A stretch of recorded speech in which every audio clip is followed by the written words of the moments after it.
Estás escuchando Milenio 3 por Aluca Nanica. 2:08. Nos encontramos en el cementerio de la Almudena, el más grande de España, uno de los más grandes de Europa, 120 hectáreas.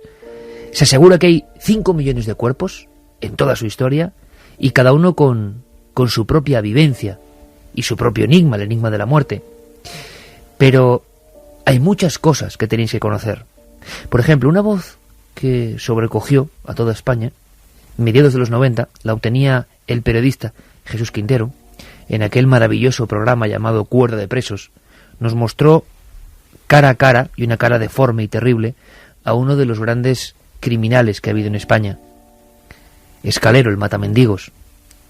Yo creo que ya nunca se sabrá a cuántas personas mató el Barbas, como le conocían. Llegó a practicar canibalismo. Confesó que a varias víctimas les abría el tórax después de matarlas a pedradas y les llegó a morder el corazón. Pero hubo algo que nos extrañó especialmente de aquella entrevista de Quintero, y es la extraña devoción de Escalero, el mendigo, por el cementerio de la Almudena. Visitaba habitualmente cierta tapia. A veces incluso penetraba en la noche y exhumaba algunos cuerpos. Esto es lo que le contaba en aquel programa a Quintero. Ahora suena fuerte y seguro que a nuestros amigos también le impresiona, porque van a contarnos en unos minutos ese lugar de las andanzas y quizá por qué. Se habló incluso de un pozo dentro de la Almudena. Se habló donde arrojó algunos cuerpos. Esto quizá es parte de la leyenda, porque muchos de los cadáveres que dejó atrás el Escalero, la mayoría también mendigos de su extraño gremio, no aparecieron jamás. Decapitaba, troceaba los cuerpos. Vamos a escuchar su voz. Me metí en el cementerio de Almudena y recuerdo que se me metí dentro del cementerio y desenterré tres nichos, los rompí y saqué los cuerpos. ¿Y qué hiciste con los cuerpos? Los cuerpos los dejé de pie en la pared. Los cuerpos los dejé de pie. Luego cogí y me fui. No sé yo a qué me metí allí. Si es que no sé yo por qué me dio por ahí. Que me atraía mucho a mí los velatorios y los cementerios. Me atrae mucho. La muerte me atrae. La muerte me atrae, decía el mendigo asesino, el Escalero. Mucha gente cree que ha fallecido, confundiéndolo con el arropiero, pero no. Sigue ahí. El Escalero tenía una especie de guarida, o acudía a esta zona de la tapia. Pero en la tapia pasaron muchas más cosas. Cosas importantísimas, algunas para la historia de este país. Algunas quedan en inscripciones. Y otras son simplemente eso, leyenda, humo. Pero queremos recordar. Javier Pérez Campos creo que está ya en esa tapia. Buenas noches, compañero, de nuevo. No, me dicen que todavía no han podido desplazarse, no debe ser fácil, y la cuestión atmosférica también debe estar haciendo sus quehaceres.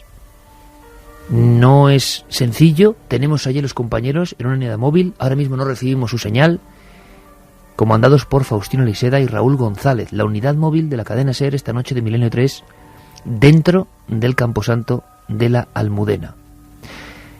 Por cierto, que hay más secretos y misterios en esa zona. Un pequeño cementerio dentro del cementerio civil, como una barrera, como algo distinto. Nos lo cuenta Nieves con Costrina. El cementerio judío, evidentemente hubo que buscar un lugar donde enterrar a gentes de otra religión, tenía que ser en el civil, pero dentro del civil un lugar apartado, porque ya sabes que en el civil de Madrid está, pues hay masones, protestantes, anglicanos, judíos, agnósticos y, entre comillas, gente de mal vivir, que así se la consideraba a todo aquel que no fuera católico, ¿no? Y los judíos consiguieron su parcela dentro del cementerio civil, pero a su vez separado del resto. Y el cementerio civil es una tapia con una puertecita verde, pero que, bueno, por estar un poco apartado casi nadie entra, y es de los cementerios más desconocidos que hay en Madrid. Impresionante de ver, es un mar de piedra. Impresiona entrar allí y ver un mar de piedra frío y todo igual, ¿no? Con las lápidas que tienen las fechas de las muertes de los difuntos que hay allí, la fecha cristiana y la fecha judía. Es bonito y enseña mucha historia.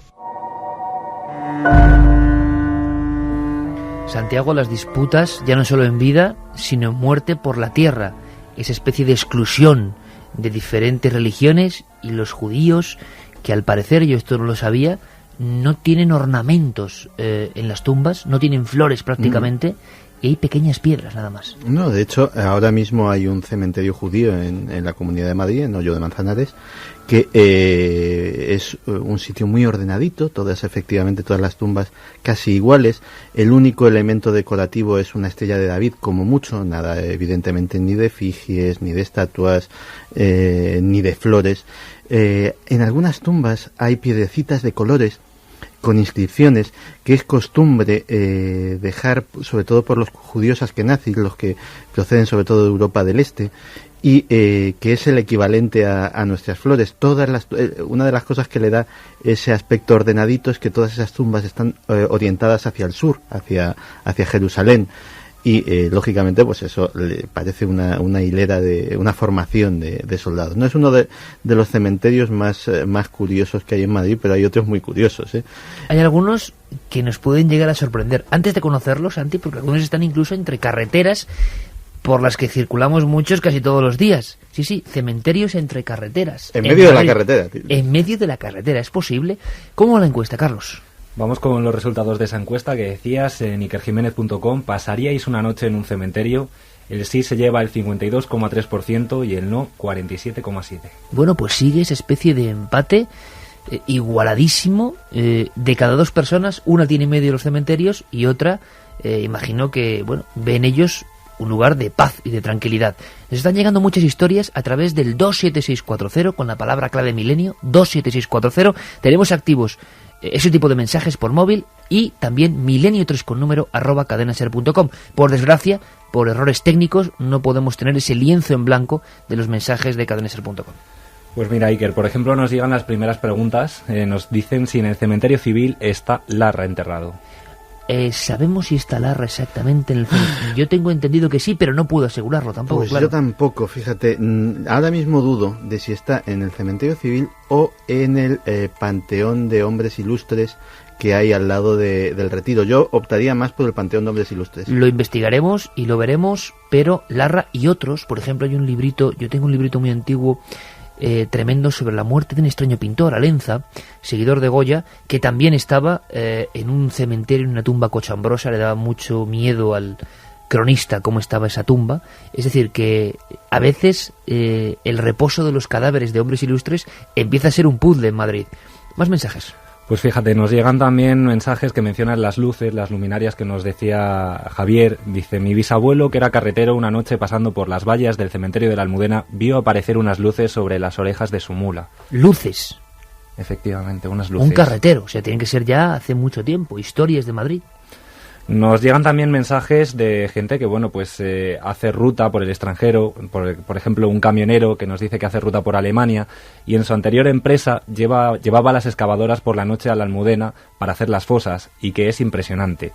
También nos llega un mensaje de Manolo de Alicante que nos dice que en Marqués de Vadillo hay un cementerio con tumbas antiguas del siglo XIX y XX, que es muy impresionante pese a ser muy pequeño, y que peligrosos son los vivos. Eso desde luego. Creo que tenemos ya conexión, 2:17.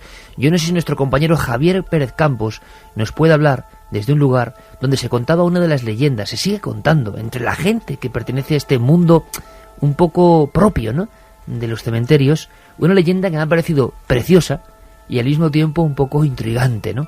La leyenda de un autobús, un transporte, algo que circula dentro del propio cementerio. Javier, ¿estás ahí, no? Hola, Iker, buenas noches. No sé si me oiréis bien ahora. Sí, te escuchamos perfectamente. Había antes ciertos problemas lógicos, pero ahora nos llega tu voz limpia. ¿Desde qué lugar? Pues estamos cerca de una de las tapias del cementerio de la Almudena. Y también tenemos muy cerca una parada de autobús, porque para que la gente se haga una idea del gran tamaño de este lugar, la línea 110 del autobús que une la plaza de Manuel Becerra con este lugar tiene 13 paradas aquí dentro, nada más y nada menos. 13 paradas dentro del Camposanto. Sí, dentro de este cementerio. Y hay una leyenda impresionante que nos dejó también fascinados, que narra cómo el autobús, bueno, no sabemos si es leyenda o tiene parte de realidad, pero dice que el autobús que pasa por este lugar, el número 110, a última hora de la noche, cuando ya no lleva ningún viajero en su interior, cuando pasa por esta parada de autobús, recibe el botón, alguien pulsa el botón de parada, la lucecita se enciende como si alguien hubiera pulsado ese lugar, ese botón, y allí no hay absolutamente nadie. Alguien solicita una parada y no hay nadie dentro de ese autobús excepto el conductor. Y esto lo siguen contando hoy en día, en pleno 2010. Sí, incluso hay quien ha hablado con conductores del Servicio Municipal de Transportes de Madrid y se lo ha confirmado, de viajeros del 110. O sea, que alguien pulsa justo en ese punto donde estás. Uh-huh. Y también aquí, Iker, justo al lado de un viejo portón oxidado que suena así, aparece la historia de Escalero. Esta tapia en concreto, si viajáramos a hace 20 años, más o menos, encontraríamos a esta hora y en este lugar la figura de un hombre desaliñado que salta la tapia del cementerio y que se dispone a realizar algo inimaginable para la gente normal. No me lo cuentes ahora, Javi, no me lo cuentes ahora, porque quiero que en dos lugares diferentes compongáis un poco la biografía del asesino del cementerio. Decía el maestro Paco Pérez Avellán que los cementerios y los más grandes a veces han sido lugares de extraños tratos para criminales, que se aprovechaban de ese miedo de que sabían que no iban a ser observados precisamente en el cementerio. Y luego me cuentas también, Javier, algo que en ocasiones ha sido un problema para la gente que trabaja, los buenos profesionales que trabajan en la Almudena, que son las profanaciones. Empezábamos con una ofrenda a la cabeza de un cerdo con una vela en la cabeza. Bueno, pues ofrendas de ese tipo y profanaciones han sido un problema que ahora vamos a comentar. Pero creo que tenemos a Carmen en otro punto, creo que junto a una de esas tapias donde hay mucha historia y mucha muerte, casi muerte más terrible que la que hay en los nichos, que la mayoría es muerte en paz. Hay muerte violenta. ¿Estamos escuchando algo que no sé bien qué es, Carmen? Son mis pasos, sí que. Ah, perfecto. ¿Dónde estás? Lo que pasa es que hay un poco de arena que parece además puesta aquí hace muy poquito y entonces por eso el suelo suena con mis botas. Estoy justamente ahora enfrente de uno de los muros donde hay unas placas, una serie de placas que son de homenaje a las jóvenes llamadas las 13 Rosas, así lo pone. Pone que dieron aquí su vida por la libertad y la democracia el día 5 de agosto de 1939. El pueblo de Madrid recuerda su sacrificio. Es la historia de 13 muchachas entre 18 y 29 años, militantes de las Juventudes Socialistas, que fueron fusiladas junto a esta tapia. En algunos sitios quedan incluso los balazos de la época. Hay que recordar, ¿se pueden ver todavía o ya es muy difícil y más de noche? Es muy difícil, pero sí que hay algunos agujeros que parece ser que fueron de esos balazos. No se puede saber a ciencia cierta, yo creo, el lugar exacto donde fueron fusilados, ya que hay que recordar que 2.500 personas de un bando y de otro fueron fusiladas en estas murallas, en estos muros. En esa tapia fueron fusiladas 2.500 personas. 2.500 personas, tanto nacionales como republicanos, perdieron aquí la vida después de, y antes y durante esa terrible guerra civil que vivió en nuestro país. Hay que hacer mención también a otros monumentos que hay a lo largo y ancho de este cementerio, Iker. También hay monumento a los de la División Azul, a los fallecidos en el cuartel de la Montaña, a los caídos de la Legión Cóndor. Y fíjate, hace unos momentos los vigilantes de seguridad nos decían que también hay una zona donde están enterrados las víctimas de Alcalá 20, otro terrible incendio. De Alcalá 20. De Alcalá 20, efectivamente, otro terrible incendio también con una leyenda macabra y leyendas también de apariciones. Fue como la historia del Teatro Novedades, pero si no me equivoco, hacia 1983, en una Navidad maldita, ¿no? Donde no sé cuántas víctimas, pero alrededor de un centenar perdieron la vida en esa discoteca Alcalá 20, que estaba situada aquí al lado, muy cerquita de la radio, y fue algo terrorífico que obligó a modificar las normas de seguridad de las discotecas de toda España. Eso es. La verdad es que vayas por donde vayas en este gran camposanto, en esta ciudad de la muerte, en esta ciudad de los muertos, tienes una historia y tienes también las zonas que nos decían de los más pequeños, de los niños, zonas más modernas, quizás no tan antiguas como aquella que ya quitaron de los inicios de este cementerio, pero sí que es cierto que hay zonas donde todavía las estatuas recuerdan a esa muerte a destiempo, como es la muerte de los niños pequeños, la enfermedad que se los lleva en muchas ocasiones o incluso los terribles accidentes. Esta tapia tiene mucha historia, Iker. Antes lo apuntaba incluso Javi Pérez Campos, que aquí y por aquí saltaba muchas veces el matamendigos, Escalero. Y es cierto, nos decían incluso que algunos compañeros suyos pudieron verle alguna noche pernoctando entre las tumbas, porque él era muy amigo de tumbarse encima de ellas e incluso profanar algunos de sus cuerpos. Antes de hablar de Escalero, que puede ser el personaje que más impresión dé, el que más mala fama, y eso que no tenía que ver con el ayuntamiento, desde luego, ni con el cementerio, sino que era un individuo desequilibrado que mezclaba vino con rohypnol y que empezó a matar de una forma tremenda y a canibalizar incluso. Pero hay historias tremendas delante de tumbas donde te encuentras, Carmen, de personas, se cuenta, que incluso se han suicidado al comprender con nostalgia y melancolía lo que les había ocurrido a otros familiares, y son escenas que nos recuerdan eso, a un Larra o época romántica, pero que hay en esas callejas donde estáis, han ocurrido ese tipo de escenas. Claro que sí, la pérdida de un ser querido siempre es dolorosa y hay gente que muchas veces no puede aguantarlo y prefiere quitarse la vida, como ocurrió hace más o menos 8 años en este Camposanto. No hemos sabido ubicar la zona porque no se dieron apenas información y noticias sobre el hecho, pero sí que es cierto, su mujer había fallecido y él, no pudiendo soportar la muerte de su esposa, justo delante de su tumba, delante de su nicho, cogió una pistola y se descerrajó un tiro en la cabeza. Me confirmaba Santiago Camacho, esa historia que nos ha dejado helados, de su propia abuela, que iba a ir esa noche al Novedades. Santi, casi igual, yo comparaba Teatro Novedades con Teatro Moderno, Alcalá 20, y prácticamente la cifra de muertos es la misma. Sí, por curiosidad, lo acabo de mirar en internet. Hubo 82 víctimas en el incendio de Alcalá 20, 17 de diciembre de 1983, la hora fatídica, a las 4:45 de la madrugada, y 27 heridos. Solamente dos víctimas de diferencia con el incendio del Teatro Novedades.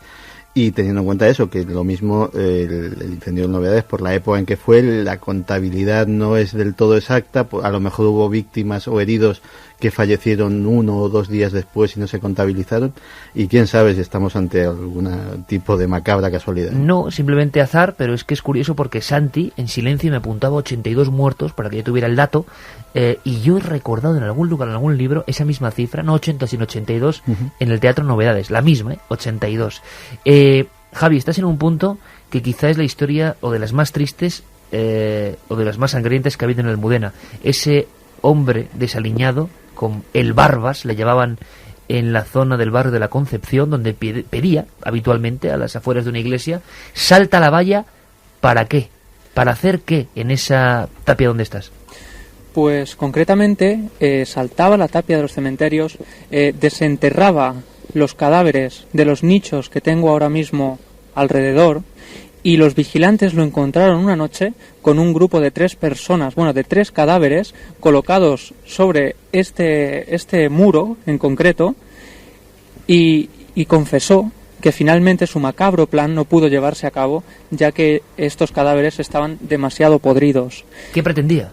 Pues Escalero practicaba necrofilia, incluso llegó a comentar en alguna entrevista que había disfrutado más con los cadáveres que con los vivos, y realmente este personaje se sentía fascinado por el lugar en el que estamos ahora mismo. Ya desde pequeño él vivía a unos 200 metros de este lugar, y ya desde pequeño se saltaba esta tapia, daba largos paseos de noche meditando sobre la muerte, sobre el dolor, el sufrimiento. Incluso se llega a tatuar en el brazo un mensaje escalofriante que dice: naciste para sufrir. Y paseando entre los nichos, como estamos haciendo ahora, pensaba en todo aquello que lo llevó a la fama, ¿no? E incluso algunas veces dormía sobre las tumbas en las noches como hoy. Fíjate, finalmente se le acusó de 14 asesinatos que él reconoció. Las víctimas cada vez eran mucho más brutalmente asesinadas. Les prendía fuego, les cortaba la cabeza, les cortaba las yemas de los dedos. Generalmente asesinaba a gente con pocos recursos, e incluso algunas de las veces llegó a abrir a sus víctimas en canal para probar el sabor de sus vísceras. Finalmente, él aseguró que unas voces en su cabeza le incitaron a suicidarse, por lo que García Escalero sale de este lugar, se pone en mitad de una carretera y es atropellado, y entonces no sufre ningún daño prácticamente, sufre una rotura en la pierna, es llevado al hospital, y allí, imagínate la cara de las enfermeras cuando él les dice: por favor, deténganme, yo soy el asesino de mendigos. El matamendigos, menuda historia. Por cierto, que Santiago Camacho me daba en vivo un dato que me ha dejado sobrecogido. Creo que no llega a los 60 años, Escalero. Nació en 1954. Tremendo. Entre agosto del 87 y septiembre del 93, quita de en medio a 14 personas. Se habló incluso de un vampiro en el aspecto criminológico. Pero me gustaría saber dónde está Carmen ahora, desplazándose con el inalámbrico número 2, esta noche de unidad móvil, de noche en el cementerio, en vivo, para que conozcáis eso que nunca se cuenta ni cuenta nadie. Carmen, el lugar donde actuaba Escalero, uno de esos lugares predilectos donde tú estás ahora, ¿qué tiene de especial? O sea, ¿qué podía buscar? ¿Es un lugar especialmente apartado? ¿Es un lugar que hace esquinazo? ¿Es un lugar que tiene unas tumbas distintas? ¿Por qué Escalero elegía ese entorno? Pues mira, Iker, estoy ahora justamente, no sé si podéis oírlo porque son unas puertas tremendas de hierro. Muchas veces se colaba, vamos a ver si el sonido... No sé si lo oís, sí, es una puerta, el cerrojo está con el candado. ¿Se colaba por ahí? Se colaba tanto por aquí como por las vallas, por donde más fácil acceso tenía. La verdad es que Escalero conocía perfectamente el cementerio de la Almudena porque desde niño había jugado entre las tumbas. Además, él decía que se encontraba mejor con los muertos que con los vivos. Por eso decía que practicaba la necrofilia, que los cadáveres no se quejaban. En cambio, cuando él iba borracho, cuando era agresivo con algunas de las prostitutas con las que mantuvo relaciones sexuales, pues claro, estas se quejaban, pero los muertos pues no decían nada, ¿cómo no? Lo cierto es, Iker, que pernoctó muchas noches por aquí, que su historia macabra ha estado entre todas estas tumbas, que muchas de ellas han sido profanadas, que algunas de ellas incluso han sido pues un escenario horrendo, porque se han encontrado, y nos lo confirmaban los vigilantes de seguridad, se han encontrado cuerpos calcinados justamente detrás de estas vallas, cuerpos que el propio Escalero se había dedicado en quemar poco a poco después de aplastarle la cabeza a algunos de sus compañeros, algunas prostitutas. Los propios vigilantes y los miembros a los que agradecemos su ayuda, los propios vigilantes y la gente del entorno de la Almudena se había encontrado incluso, y no la policía, los cuerpos. Claro, son los primeros que pueden ver lo que pasa aquí, aunque nos decían una cosa: este camposanto, este cementerio es tan sumamente grande que para recorrerlo, si alguien entra por una de las zonas, es que no se pueden casi ni enterar hasta que no ven que están haciendo o profanando algo, porque es que es enorme, es que es una ciudad entera, Iker. Y fíjate, hay una cosa que me ha llamado poderosamente la atención ahora que estoy recorriendo estos largos pasillos. Hay una tumba aquí de arena, no tiene lápida ninguna, pero en cambio hay un crisma de las Navidades que al parecer alguien ha dejado aquí. No voy a decir el nombre para que nadie le pueda identificar. Es una tumba además que no tiene nombre, tan solo he podido averiguarlo por el crisma que pone aquí y que dice: felicidades, amigo, para siempre. Gracias a ti, tu amistad y tu ayuda. Gracias por existir. Gracias, Espíritu Dios, por los amigos. Nunca te olvidaré. Es lo que tiene estar a las 2:32 en un cementerio que en el fondo es el reverso, la historia distinta, silenciosa, si se quiere, de una urbe como Madrid, junto a los panteones, las grandes figuras, los ángeles y esculturas, un simple crismas sobre la arena que dice mucho. Por cierto que hubo muchas investigaciones para descubrir cuerpos que nunca aparecieron con el tema del matamendigos o el barbas, y siguen sin aparecer. Se habló de algún escondrijo en Almudena que desde luego este asesino en serie tampoco nunca ha revelado. Javier Pérez Campos, compañero, precisamente agradeciendo la labor de los vigilantes de seguridad y de los miembros del cementerio de la Almudena y del Ayuntamiento de Madrid, que nos han dado este permiso especial para contar con todo el respeto historias reales, ellos nos han proporcionado información que repito agradecemos, y muchas veces han tenido sorpresas que no deben ser nada agradables cuando uno está haciendo la ronda, porque hay que imaginar, ¿no?, hacer la ronda con una linterna por este lugar, que es un lugar cualquiera, desde luego, realmente, pero un lugar cargado de significado sagrado. Las profanaciones quizá ha sido lo que más les ha llamado la atención, y ha habido profanaciones, no se habla mucho de esto, sobre todo en los grandes cementerios, llaman menos la atención, sigue habiendo profanaciones e incluso grupos haciendo espiritismo han sido sorprendidos. Esto ha ocurrido de vez en cuando, Javier. Sí, esto ha ocurrido. De hecho, tengo un titular del ABC 2 de septiembre de 2002 que dice: saquean varias tumbas en la Almudena y esparcen sus huesos.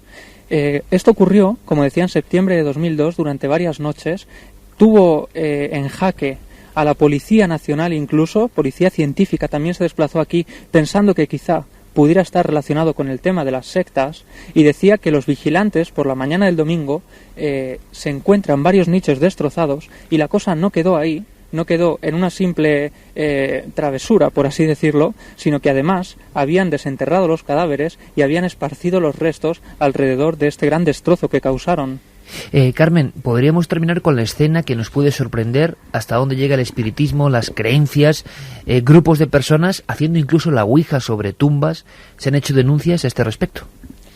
Se han hecho denuncias, por lo menos la prensa en ocasiones ha publicado este tipo de hechos. También hay que decir que muchas veces se relaciona a grupos satánicos, a góticos, que dicen que pasean entre las tumbas o que hacen rituales, y luego en realidad algunos son simples gamberros que se cuelan por las tapias de un cementerio y profanan el descanso de la gente que está aquí enterrada. Hace mucho que ya no se producen, esperemos que no se vuelvan a producir nunca, y en ningún caso tan macabros como los que recordaréis, por ejemplo, el cementerio de Zaragoza, donde llegó a hallarse una especie de olla en la que había pues todo tipo de ungüentos y de carnes de animales con las que habían hecho algún tipo de ritual, incluso cráneos que habían sacado de las tumbas de ese cementerio. Iker, aquí lo que se siente ahora es bastante frío, ha caído la niebla, ya no es tan tranquilo el cementerio como cuando llegamos a las 11 de la noche. Te puedo decir que ha cambiado completamente el aspecto, que empieza a ser muy inquietante, que las vírgenes, los ángeles, las tumbas sin nombre empiezan a verse de otra manera, y que pese a estar muy cerca de la tapia y tener un poco de luz, ya casi no veo a mis compañeros debido a eso, a que ha caído mucho la niebla, a que andar entre las lápidas ya es peligroso porque algunas están completamente destrozadas, y no sé incluso si estamos teniendo problemas con la conexión o se me oye bien. Se te escucha ya con ciertos problemillas normales. Yo creo que el retrato que habéis hecho de la Almudena es fenomenal. Hemos conocido esa parte de Madrid, esa parte llena de leyenda y de historia, esa parte que empezó por un miedo a las epidemias, y consagrando todo esto a un lugar diferente, un lugar polémico, de disputas entre el ayuntamiento y la iglesia, un lugar con cementerio cristiano, católico, con cementerio civil, donde hay masones, judíos, musulmanes, en fin, una mezcolanza bien extraña que hemos intentado, bueno, recrear para todos con el sonido diferente de la radio, con los micrófonos de la cadena SER. Yo creo que os habéis ganado perfectamente el merecido descanso, y os esperamos aquí, en la radio, con la unidad móvil, con nuestros compañeros Faustino Liseda, Raúl González. Gracias por vuestro trabajo, compañeros. Gracias a todos los que han permitido que cientos de miles de amigos conozcan, y los que van a conocer a través de internet, este gran cementerio, esta ciudad del silencio, que tiene historias maravillosas que, ¿por qué no?, pueden ser contadas con toda normalidad.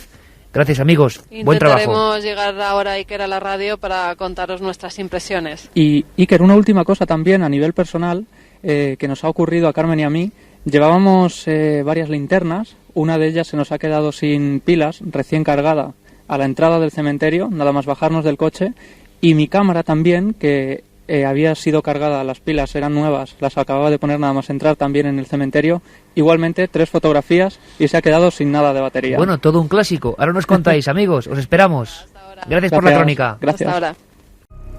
Quiero que escuchéis a las 8:38 una historia sorprendente de verdad, y que además agradezco especialmente al gran especialista en la NBA, sí, como suena, NBA, baloncesto, y baloncesto de élite, que es Miguel Ángel Paniagua, nuestro compañero, que nos llamaba, porque ha pasado algo, Santi, toma nota, porque es impresionante, un partido de la NBA, una victoria de un equipo sobre otro, uno de los equipos muy célebre, los New York Knicks.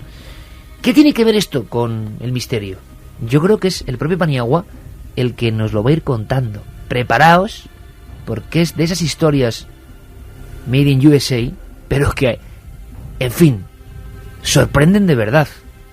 Algo había pasado, algo tenía que ver con la última noche de ese equipo. El pasado día 12 de enero se celebró un partido de la NBA, la Liga NBA, la mejor liga de baloncesto del mundo. En este encuentro, el Oklahoma City Thunder le ganó a los Knicks por, creo recordar, 106 puntos a 88, una diferencia muy amplia. Pero bueno, esto no sería noticiable porque los Knicks de Nueva York, a pesar de que tienen mucha fama, pues este año no están particularmente bien. Pero sí fue noticia el hecho de que a la hora de ser entrevistados por los periodistas que habitualmente cubren estos eventos deportivos, varios jugadores de los Knicks, particularmente dos de ellos, Jared Jeffries y Eddie Curry, alegaron que su bajo rendimiento en el partido se había debido a que habían pasado una noche malísima sin poder dormir, porque habían sentido y en algún caso escuchado lo que podríamos llamar espectros o lo que se podría definir como fantasmas, ¿no? Imagino que ahora muchos oyentes tienen la misma cara que tengo yo y tienen mis compañeros.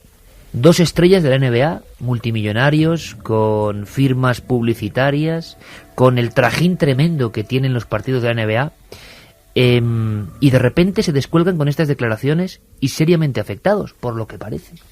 ¿Pero qué había ocurrido en ese lugar? ¿Qué historia tenía ese lugar, ese hotel? ¿Habían visto realmente cosas? No solo visto, sino parece que escuchado en mitad de la noche. No habían podido pegar ojo. Paniagua sigue con su crónica. Y esto es la primera vez que ocurre en la NBA, por supuesto. Nunca jamás. Se han dado muchísimas explicaciones, los entrenadores, los jugadores, siempre son muy dados a encontrar explicaciones a las derrotas, pero jamás nadie había alegado este tipo de cosas, ¿no? Luego investigando un poco, el hotel en el que estuvieron los Knicks hospedados durante 2 noches, se llama el Hotel Skirvin, es un hotel muy antiguo de la ciudad de Oklahoma City, tan antiguo que, en términos de una nación bicentenaria como es Estados Unidos, pues tiene más de 100 años y llegó a ser considerado patrimonio nacional, ¿no? Recientemente fue restaurado y pertenece ahora a una conocida cadena de hotelera estadounidense y sí tiene fama, para los habitantes de la ciudad de Oklahoma, tiene fama de ser un hotel encantado porque parece ser que allí pues los Knicks no son los primeros, los jugadores de los Knicks no son los primeros que han informado de estas supuestas apariciones o psicofonías en el hotel. Apariciones y voces en el hotel. Y lo dicen públicamente 2 personas con la fuerte impresión que tenían. ¿Qué había pasado en ese hotel? ¿Algún hecho luctuoso? Lo estamos imaginando, ¿verdad? Y se comenta que en los años 30 del siglo pasado, una empleada del hotel mantuvo relaciones sexuales con uno de los jefes del hotel y tuvo un niño a resultas de esa relación, pero para que no se conociera esa relación, a la mujer la mantuvieron encerrada en una de las habitaciones del hotel, concretamente del 10º piso, y en un momento determinado, supongo que muy desesperada, una vez que tuvo al niño y tampoco lo dejaron salir, la mujer se arrojó al vacío desde el 10º piso con su niño en brazos. Una mujer saltando al vacío con un niño en brazos.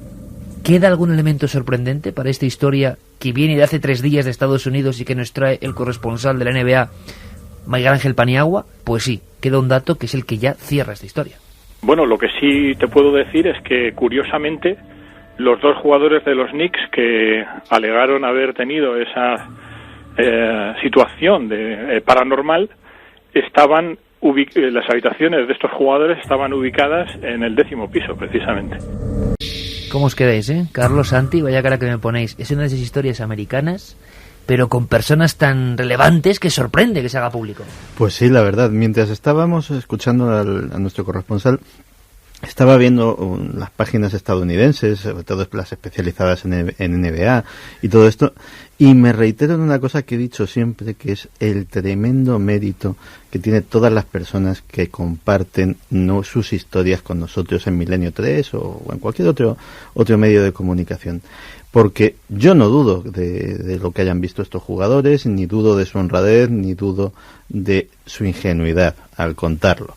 Porque te puedes imaginar el pitorreo de un calibre como solo se puede dar todo en Estados Unidos, es decir, king size, es una cosa absolutamente desmedida, que hay en los propios foros de las páginas de fans de los Knicks. O sea, imagínate ya en lo de los equipos rivales, que tiene que ser... Por lo tanto, el análisis es ¿qué tiene alguien en la cabeza para decirlo? Pues seguramente que está tan asustado que ha visto algo que no entiende y que tiene que decirlo.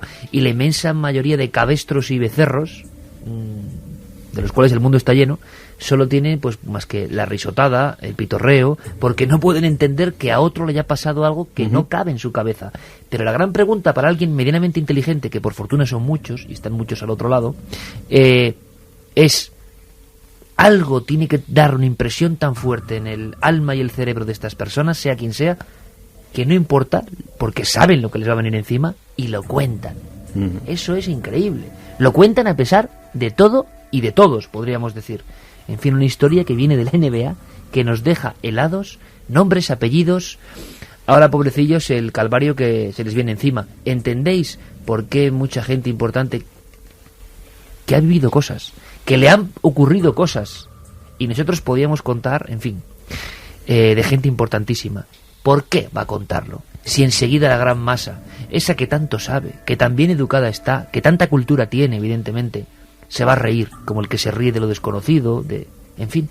La risa del ignorante es terrible, pero les caerá una buena, y lo que harán, si les pasa o le pasa a alguien algo parecido, es no contarlo, evidentemente. Y así se perpetúa el secreto sobre el misterio. Por cierto, 2:46, hacemos una conexión rápida con Miranda de Ebro, un lugar que queremos mucho. Allí tuvimos un programa que recordamos con casi 3.000 amigos en Miranda de Ebro. Allí está nuestro compañero Juanje Vallejo. Juanje, buenas noches. Buenas noches, sí que... Estás siguiendo la historia, increíble, yo creo que poco conocida al margen de lo que es Miranda y su comarca, de una momia bien misteriosa, ¿verdad? Hombre, la verdad que sí, tanto la historia de la momia en sí, como del personaje que en vida representaba, la historia de Pascual Martínez, el chantre de la Calahorra, que está enterrado aquí en una de las iglesias de esta bella localidad. Pues realmente es fantástico. O sea, primero agradecer a la iglesia y al párroco la atención que nos ha dedicado toda la mañana. Hemos tenido la posibilidad de poder firmarla. Realmente, más que una curiosidad más de Miranda de Ebro, es casi un habitante sin vida, que deja perplejo a cualquier viajero que llega hasta aquí. Es curioso porque mientras lo estábamos filmando esta mañana, llegaba una persona de Miranda de Ebro con su familia de Venezuela, que venían directamente simplemente a ver a este personaje, a Pascual Martínez. Un personaje que en vida no queda claro en absoluto cómo falleció. Según cuenta la leyenda, por tradición oral, no hay textos escritos que puedan refrendarlo, pero es lo que, por tradición oral llegó hasta nuestros días. Pues Pascual Martínez se convirtió en un gran benefactor de lo que es la localidad de Miranda de Ebro, una persona que tras su fallecimiento deja toda una serie de escritos para que se haga un gran hospital en la comarca, hospital y cofradía, gracias a la que sobrevive muchísima gente durante siglos más tarde de su muerte. Y este señor tenía un hermano que era todo lo contrario a él, mientras él era de bondad y se esforzaba en dar limosnas a los pobres y toda su fortuna la lega para que pueda haber un hospital en el que se sane muchísima gente. Su hermano, digamos, que era una persona, un pícaro de la época, envuelto en locuras de noche, y bueno, pues celoso, digamos, de toda esa, digamos, ese cariño, ese amor que tiene el pueblo de Miranda de Ebro por él, lo chantajea de vez en cuando, hace que le dé dinero, y una de las ocasiones que le pide dinero Pascual Martínez no se lo da, y al parecer lo asesina tirándole un saco de arena desde lo alto de su casa. Pues ese es el fin físico de la persona que está momificada en una iglesia de Miranda. Un asesinado. Un asesinado. No se puede demostrar históricamente porque no hay ningún dato que nos diga, ningún texto que nos diga cómo murió Pascual Martínez, pero lo que habla la tradición oral es que fue asesinado por su hermano. Bueno, hay que decir que Pascual Martínez era el chantre de la comarca. ¿Qué era el chantre? El chantre era un cargo eclesiástico que en aquel tiempo era, digamos, la persona que dirigía el coro de la iglesia.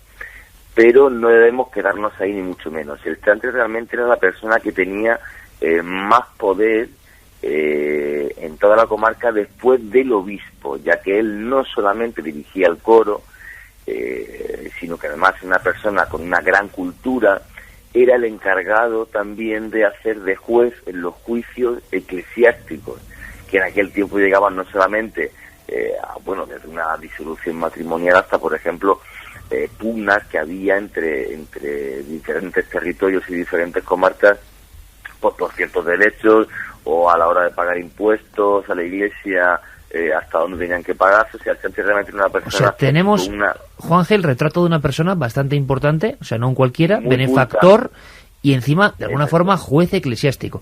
Quería preguntarle a nuestro compañero Enrique Chazarra, nuestro corresponsal de toda esa zona del País Vasco y de Álava. Enrique, buenas noches. Hola, Ike, ¿qué tal? Buenas noches. Pues encantado un año más de tenerte aquí.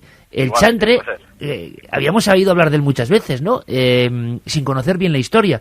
Y hemos tenido la primera reseña de Juanje de una momia que existe, que se puede ver, de una persona supuestamente asesinada y que era muy buena respecto a sus ciudadanos. Y yo pregunto, ¿por qué la gente sigue visitándolo y es un misterio?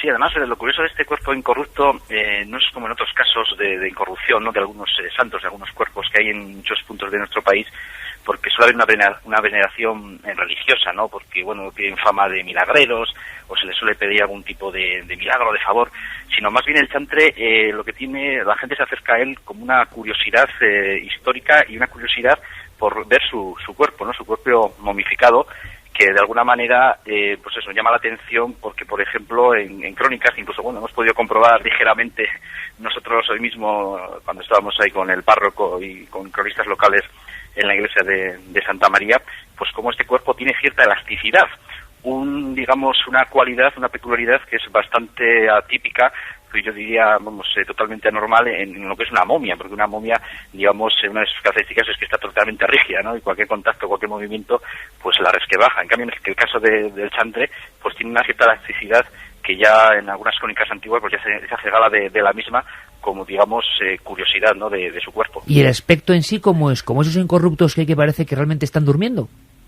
Sí, efectivamente, bueno, es un aspecto cadavérico, con lo que es la piel totalmente pegada. Además se aprecia bastante la piel en muchos puntos de su cuerpo y, claro, realmente el aspecto impresiona, ¿no?, como suele ser habitual en este tipo de cuerpos incorruptos. Juanje, y nos han contado, o yo escuché incluso en Miranda, que había una especie como de sensación de momia que hacía milagros o que hacía favores, vamos a decirlo así, desde una dimensión de ultramundo, la sociología del milagro. ¿Esto existe y está vivo? Realmente, como decía Enrique, no hemos podido reflejar o catalogar ese aspecto. O sea, realmente lo curioso del chantre de la Calahorra, de esta momia, es que casi que se ha convertido en un inquilino más de este pueblo, conocidísima, viene la gente a visitarla, pero no hay exvotos en su tumba, ni gente que realmente va a pedirle favores o milagros. No hay un fenómeno sobrenatural en torno a ella. Lo que sí es increíble, y es el mayor misterio de esta momia, es cómo llegó a ese estado perfecto de momificación. Hay que entender que la momia estaba enterrada en una iglesia, que es la iglesia de San Juan, que hoy día está destrozada. Hemos tenido acceso, gracias a algunos vecinos, a lo que era aquella antigua iglesia, que quiere decir que, bueno, que fue caballeriza, que bueno, pues tuvo un deterioro total hasta el que tiene hoy día. Y bueno, pues en aquel lugar cercanísimo al río Ebro, y que el río Ebro en alguna ocasión pues inunda, pues bueno, pues allí en ese ambiente de humedad, en ese ambiente incluso, que ya te digo, fue ya una gran caballeriza incluso llena de porquería de animales, pues de repente, pues hace unos siglos, unos carpinteros haciendo una obra, tampoco queda claro a nivel histórico cómo, de repente descubren este cuerpo que ante la sorpresa de todos, habiendo pasado varios siglos, ya que él fallece en el siglo XIV, pues está en un estado de incorrupción total. Pasa de ahí a la iglesia de Santa María, que es su ubicación actual hoy en día. Ahí tiene diferentes lugares en los que está. Hay incluso vecinos de la localidad de Miranda de Ebro que comentan que cuando eran chiquillos, pues efectivamente no solamente llegaban a tocarlo, sino lo zarandeaban, estaban en un cuarto donde había ratas.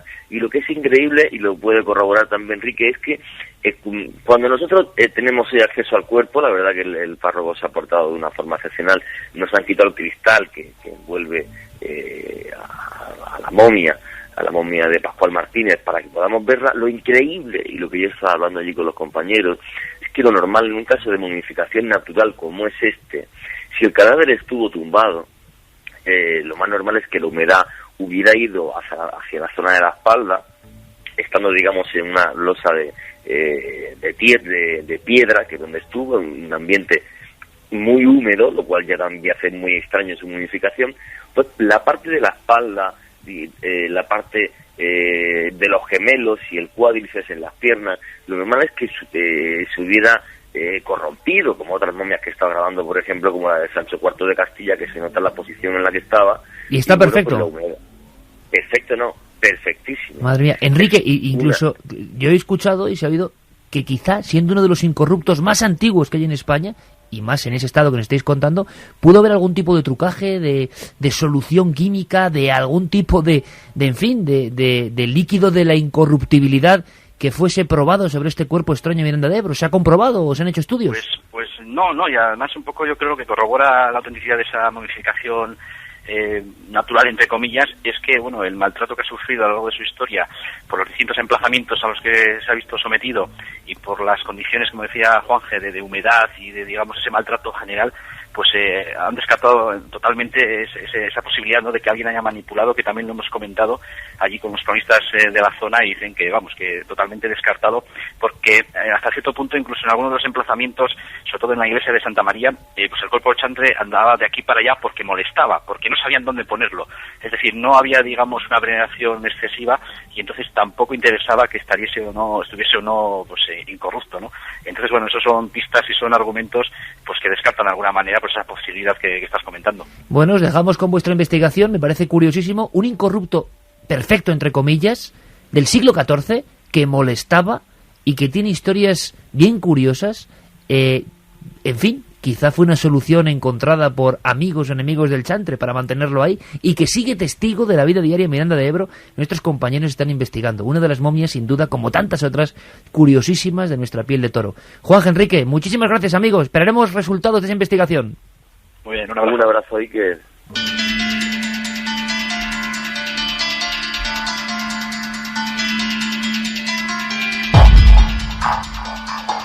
En fin, momias no tan conocidas, incorruptos, podríamos decir, flexibles. Los niños jugaban con él, el chantre de Miranda. Ahí está, para que investiguéis. Seguiremos indagando. ¿Qué dice la gente, Carlos? Pues mira, Iker, nos llegaban distintos mensajes informándonos, por ejemplo, que en el cementerio de la Almudena está enterrado el coronel Millán Astray. También nos dicen que en Carabanchel, aquí en Madrid, está el cementerio de los ingleses. Y Tere, a través del correo electrónico, nos resolvía la duda que teníamos con Larra y nos dice que está enterrado en la Sacramental de San Justo. Ajá, en la Sacramental. Por cierto, el cementerio de los ingleses es un cementerio curiosísimo. Es muy pequeñito, y ahí hay gente muy curiosa de la historia de Madrid. El fundador del Circo Price, que realmente debería ser el Circo Price, el fundador del restaurante Lardi, donde mejor se hacen los cocidos madrileños, o uno de los sitios donde mejor se hacen. Hay otros también, hay otros muy importantes y muy ricos que los hemos probado. Pues curiosamente no solo no era madrileño, sino que era británico. Oye, por cierto, Santi, y ese, aunque sea con un titular, ese cementerio entre carreteras, Kilómetro 18 de la carretera de La Coruña. El antiguo cementerio de Las Rozas está justo entre los dos carriles de la A6. Y es un cementerio pequeñito, todos los días hay un atascazo enorme en su misma puerta y nadie sabe que detrás de esa tapia que todo el mundo pasa y nadie sabe lo que es, hay un cementerio. Se puede acceder pasando por un túnel debajo de la carretera, y la leyenda local dice que una de sus 270 tumbas, una tumba sin nombre, alberga a una misteriosa amante del general Franco. En fin, noticia, ficha sorprendente para terminar esta segunda hora. Un cementerio en plena A6. Pasamos muchos días por ahí, ¿verdad? Hay que fijarse. Volvemos ahora.